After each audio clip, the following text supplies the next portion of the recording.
إن الحمد لله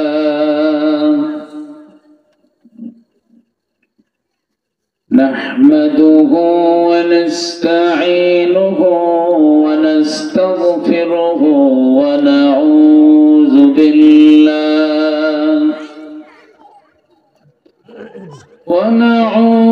بالله من شرور أنفسنا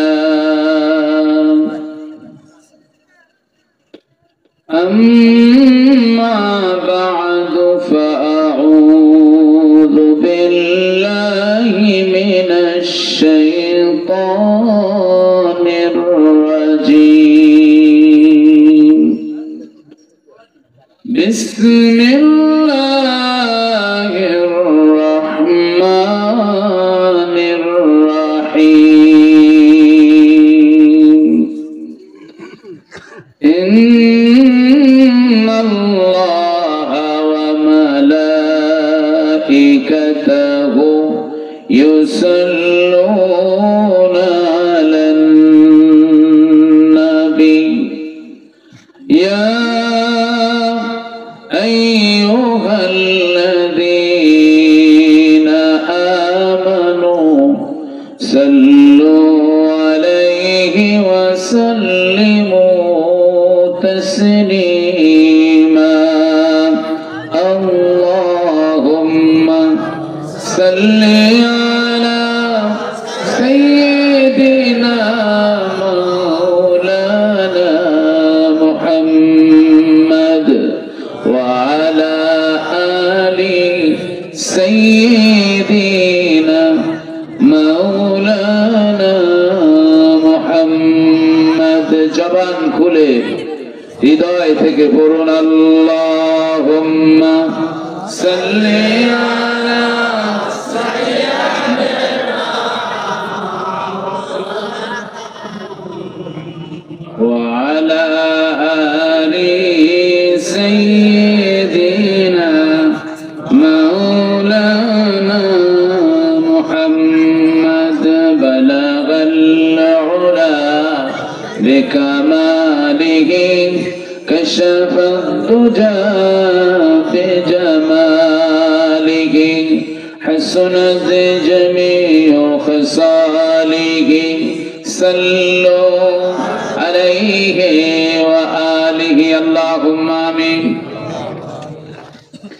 ربنا ظلمنا أنفسنا وإن لم تغفر لنا وترحمنا لنكونن من الخاسرين ربنا ظلمنا أنفسنا وإن لم تغفر لنا وترحمنا لنكونن من الخاسرين ربنا لا تزغ قلوبنا بعد إذ هديتنا وهب لنا من لدنك رحمة إنك أنت الوهاب আল্লাহ তাআলা দক্ষিণ হুলাটানা হাওলাদার বাড়ি কর্তৃক মসজিদের পক্ষ থেকে যুবক ভাইদের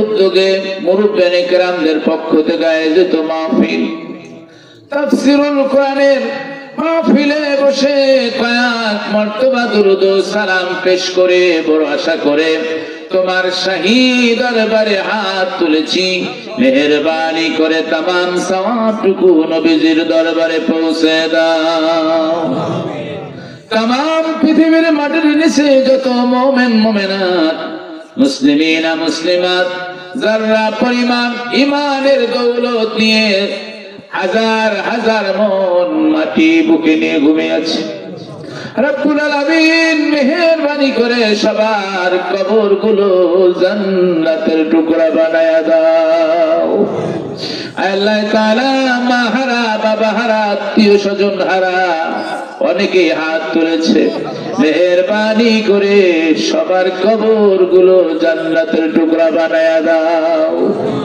আল্লাহ তাআলা অনেকে রোগ নিয়ে এসেছেন, ব্যথা নিয়ে এসেছেন, অসুস্থতা নিয়ে এসেছেন। আল্লাহ তোমার দরবারে ফরিয়াদ, মেহেরবানি করে দয়া করে সবাইকে সুস্থ করে যার যার ঘরে ফিরাইয়া দাও। রব্বুল আলামিন, অনেকের বাড়িতে স্ত্রী অসুস্থ, মা বিছানায় পড়ে গেছে, অনেকের বাবা বিছানায় পড়ে গেছে। আল্লাহ, সন্তান বিদেশের জমিনে আছে, মা দেশে বসে কান্নাকাটি করে। আল্লাহ তাআলা, মেয়ে বড় হয়েছে বিবাহ দিতে পারে না, ছেলে বড় হয়েছে চাকরি পায় না। আল্লাহ তাআলা, নানা জনের নানা সমস্যা নিয়ে নানান সমস্যায় জর্জরিত হয়ে তোমার দরবারে হাত তুলেছি, মেহেরবানি করে সবার সব সমস্যা তুমি দূর করে দাও। আর রব্বুল আলামিন, এই মাহফিলে আয়োজন যারা করেছে আর শোনার জন্য যারা এসেছেন, কিয়ামতের দিন মুসিবতের সময় আজকের মাহফিল আমাদের সকলের জন্য নাজাতের উসিলা বানিয়ে দিন। আর রব্বুল আলামিন, দীর্ঘদিন থেকে স্বপ্ন এদেশে কোরআনের রাজ কায়েম হবে, আল্লাহ তাআলা বাতিল সহ্য করতে পারে নাই। হাজার হাজার আলেমদের রক্ত এদেশের মাটিতে পড়েছে। আল্লাহ রব্বুল আলামিন, শাপলা চত্বরে মুসলমানদের রক্ত দিয়ে লাল বানাই দেওয়া হয়েছে। হাফেজে কোরআনের রক্ত ঝরেছে, আলেমের রক্ত ঝরেছে। তোমার জমিনে তোমার দিন কায়েমের আন্দোলন করা অপরাধে ফাঁসির কাস্টে ঝুলাই দেওয়া হয়েছে।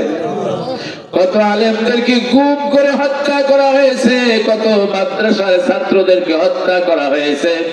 আল্লাহ, সব কিছুর বিনিময় তোমার জমিনে তুমি রাজ, তোমার রাজ, কোরআনের রাজ আবার কায়েম করে দাও। আয় রব্বুল আলামিন, তোমার এই জমিনে তোমার দিন বিজয়ের সৈনিক হিসাবে আমাদের সবাইকে তুমি কবুল করে নাও। এদেশের নারী পুরুষ শিশু বৃদ্ধ সমস্ত মানুষদেরকে তোমার দিনের সৈনিক হিসাবে কবুল করে নাও। রব্বানা তাকাব্বাল মিন্না ইন্নাকা আনতাস সামিউল আলিম ওয়া তুব আলাইনা ইন্নাকা আনতাত তাওয়াবুর রহিম। والسلام على المرسلين والحمد لله رب العالمين. السلام عليكم ورحمة الله. সবাই কেমন আছে? সবাই ভালো আছে? বলেন আলহামদুলিল্লাহ। জিজ্ঞেস করবেন না আপনি কেমন আছেন? মনে হয় রাগ করছেন আপনারা। আল্লাহ পাক আপনাদের দোয়ার বরকতে খুব ভালো রেখেছে।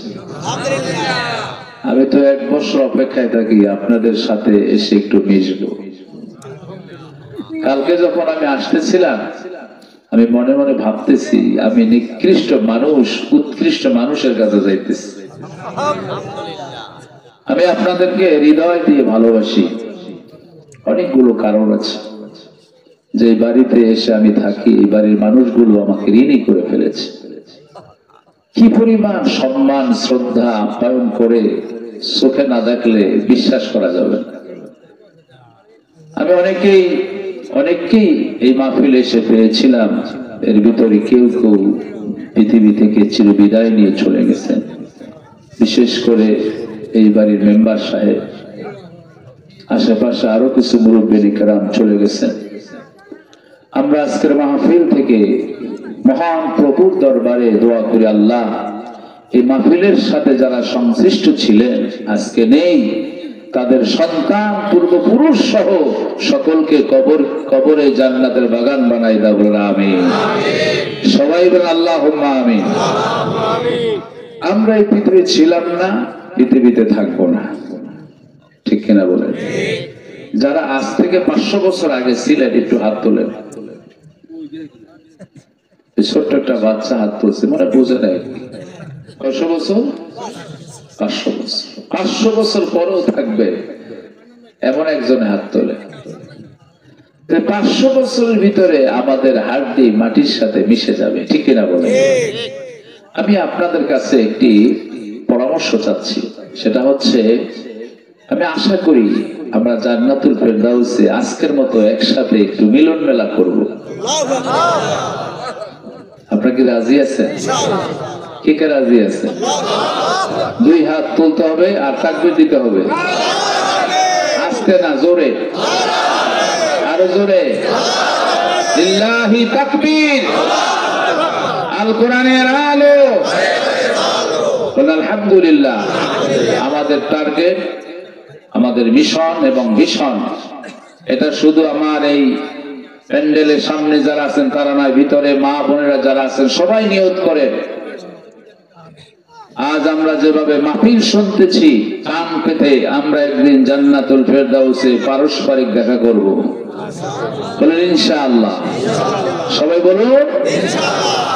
আপনাকে এই কাজের জন্য বা এই সম্মানের জন্য 5টি গুণ অর্জন করতে হবে। কয়টা? সবাই বলেন। আল্লাহর কসম, যদি আপনি 5টি গুণ অর্জন করতে পারেন, জান্নাত আপনাকে চাইতে হবে না, জান্নাত আপনাকে চাইবে। গুণ লাগবে কয়টা? সবাই ভালোভাবে বলেন কয়টা? কালকে সকালে জিজ্ঞেস করলে বলতে পারবেন? বাসায় গিয়া বিবেকে জিজ্ঞেস করবেন কয়টা গুণ, যদি বলতে পারে একটা পুরস্কার দিয়ে দিয়ে, ঠিক কিনা বলেন? পুরস্কার দিবেন কিনা? ছোট্ট একটা পুরস্কার দিয়ে দিয়ে। আর আপনাকে জিজ্ঞেস করলে বলতে পারলে আপনাকেও যেন একটা পুরস্কার দিয়ে দেয়, যে আপনি তো ময়দানে ছিলেন, হুজুরে কয়টা গুণের কথা বলছে এবং কি কি বলেন? কয়টি? 5টি। কি কি বলিনি, বলেন কি কি বলবো পরে। গুণ লাগবে কয়টা? আপনারা মুখস্থ করেন। বলে আমরা তো মাইক চালাইতেছি, আমাদের দরকার নেই। এরকম মাইক চালানোর কারণে প্রতিদিন ওরা মাহফিল শুনতে শুনতে এখন আর শোনার জায়গা নাই। একটা গ্লাসে 1 ফোঁটা পানি কখন ধরে না বলতে পারবেন? যখন গ্লাসটা পানি দ্বারা, বলেন, গ্লাসটা পানি দ্বারা পরিপূর্ণ হয়ে যায়। আর একটা মানুষ তখনই কোনো আলোচনা শুনতে পারে না যখন সে মনে করে আমি সব জানি, আমার জানার বাহিরে কিছুই নাই, এই হুজুরে আর আমারে কি বলবে আর আমি কি শুনবো, আমি সব জানি। এইরকম যারা আছেন সব জানেন, তারা এখানে বসে সময় নষ্ট করার কোনো প্রয়োজন নেই। আর যিনি মনে করেন না আমি যা জানি তার চেয়েও বেশি জানা দরকার আমার, তারা একটু দয়া করে বসেন, তারা শুনে মজা পাবেন। আর যে মনে করেন উনি মনে হয় সব জানে, নাকি কি ভাই দাঁড়াইছেন কেন? আচ্ছা, 1 নাম্বার মানে উনি 1 নাম্বারে যাবেন, আবার চলে আসবেন ইনশাআল্লাহ। সব জানেন, আর জানার দরকার নাই, এরকম কে কে আছেন? আলহামদুলিল্লাহ। আমাদের জানা দরকার আছে, বলেন আমাদের জানা কার কার দরকার আছে? আল্লাহ আমাদের জানার রাস্তা খুলে দিন, বলেন আমিন। বলেন আল্লাহুম্মা আমিন। ফেরেশতারা বলেছিল সুবহানাকা লা ইলমা লানা ইল্লা মা আল্লামতানা ইন্নাকা আনতাল আলিমুল হাকীম। হে আমাদের রব, আমাদের কোনো জ্ঞান নাই, তুমি পাক এবং পবিত্র, সমস্ত অক্ষমতা থেকে, দুর্বলতা থেকে তুমি পরিপূর্ণ পবিত্র, আমাদের কোনো জ্ঞান নাই। সুবহানাল্লাহ বলে। ততটুকুই আছে যতটুকু তুমি আমাদেরকে দান করেছো। আমরা তাই বলবো আমাদের কোনো জ্ঞান নাই। আমি আপনাদেরকে শোনাবো এমন কোন ব্রেন, বুদ্ধি, বিবেচনা কিচ্ছু আমার নাই। আমার আল্লাহ যদি আমাকে একটু সাহায্য করেন, আপনাদের খেদমতে কিছু কথা বলবো খুব কম সময়ের ভিতরে। আজকের মাহফিলের সম্মানিত প্রধান অতিথি আলেমে দ্বীন ইরশাদ হুজুর আসবেন। ইতিপূর্বে কথা বলেছেন আমাদের সম্মানিত আব্দুল মান্নান ভাই, এর আগে কথা বলেছেন আজকের মাহফিলের সম্মানিত সভাপতি আলেমে দ্বীন আমার ওয়াইজুল্লাহ সিদ্দিকী ভাই। এরকম অনেকেই এখানে কথা বলার মতো ছিলেন, অনেকে ইসলামী সঙ্গীত পরিবেশনা করেছেন, তেলাওয়াত করেছেন, আসরের পরে আলোচনা করেছেন ঢাকা থেকে আগত হাফেজ শাহাদাত হোসেন সাহেব সহ। আল্লাহ তাআলা সকলের কণ্ঠকে আল্লাহ দিনের জন্য মঞ্জুর করুন না, আমিন। সম্মানিত উপস্থিতি, আমি অল্প সময়ের ভিতরে যাচ্ছি। কি কি 5টি গুণ যা থাকলে পরে ওই লোকটাকে জান্নাত আল্লাহর কাছে বলবে লোকটা আমার ভিতরে দেন। জান্নাত আপনাকে চাইবে যদি আপনার ভিতরে 5টি গুণ থাকে। আপনাকে জান্নাত নেয়ার জন্য আল্লাহর কাছে বারবার দরখাস্ত করবে। সুবহানাল্লাহ। 1 নম্বর গুণ হলো আল্লাহর কোরআন পড়া। 2 নম্বর গুণ হলো আল্লাহর কোরআন যখন পড়া হয় কান পেতে শোনা। 3 নম্বর গুণ হলো যা পড়লেন যা শুনলেন তা বুঝা। সুবহানাল্লাহ বলেন। 4 নম্বর গুণ হলো যা বুঝলেন সেটা মনে রাখা। 5 নম্বর গুণ হলো মেনে চলা। বলুন সুবহানাল্লাহ। কয়টা গুণ? কি কি বলেন? পড়া, শোনা, বুঝা, মনে রাখা, মেনে চলা। বলেন পড়া, কথা বলেন, শোনা, বুঝা, মনে রাখা, মেনে চলা। বলেন পড়ব। এবার সিদ্ধান্ত, বলেন পড়ব। মা বোনেরাও সিদ্ধান্ত নেন, পড়ব, শুনবো, বুঝবো, মনে রাখবো, মেনেও চলবো। জান্নাতি। আলহামদুলিল্লাহ বলেন, বলেন আলহামদুলিল্লাহ। এবার হয়তো আপনি প্রশ্ন করবেন, আমার মতো গুনাহগার বিনি হিসাবে জান্নাতে যাবে? আপনার কি পরিমাণ গুনাহ আছে? গুনাহগারকে আল্লাহ ডেকে ডেকে কোরআন কি বলছে দেখেন। লা তাকনাতু মির রাহমাতিল্লাহ ইন্নাল্লাহা ইয়াগফিরুয-যুনুবা জামিআ। ও গুনাহগারেরা, হতাশ হয়ো না, তোমার সব গুনাহ আল্লাহ মাফ করে দিবে। বলুন সুবহানাল্লাহ। তুমি সিদ্ধান্ত গ্রহণ করো, আমি আর গুনাহ করব না। গুনাহ করেছি আর করব না। হতাশ হয় মানুষ। আজ থেকে 1 বছর আগে মানুষ বলতো এইটা মরার আগ পর্যন্ত দেশের কোনো পরিবর্তন হবে না। আল্লাহ বলে না, জীবিত থাকতেই পরিবর্তন হবে। সুবহানাল্লাহ বলে। আমাদের সম্মানিত পীর সাহেব কেবলা আমাদের ভিতরে উপস্থিত হয়েছেন। বলুন আলহামদুলিল্লাহ। আরো জোরে বলুন আলহামদুলিল্লাহ। নির্দিষ্ট টাইমে তিনি স্টেজে চলে আসবেন। বলুন ইনশাআল্লাহ। বলুন ইনশাআল্লাহ। আল্লাহ হায়াতে সেয়াতে কুল্লিয়া এনায়েত করুন, আমিন। সম্মানিত উপস্থিতি, মরা লাগছে না মরার আগেই? বুঝেন নাই? মানুষ কসম করছে, আল্লাহ কসম, এটা মরার আগে পরিবর্তন। এটা মানুষ যা মনে করে তাই বলে, কিন্তু মনে করে কোনো কথা বলা ঠিক না। সবকিছু জানে কে বলে? আল্লাহ। তাহলে আমরা কোরআন পড়বো, কোরআন শুনবো, কোরআন বুঝবো, কোরআন মনে রাখবো, কোরআন মেনে চলবো। বলেন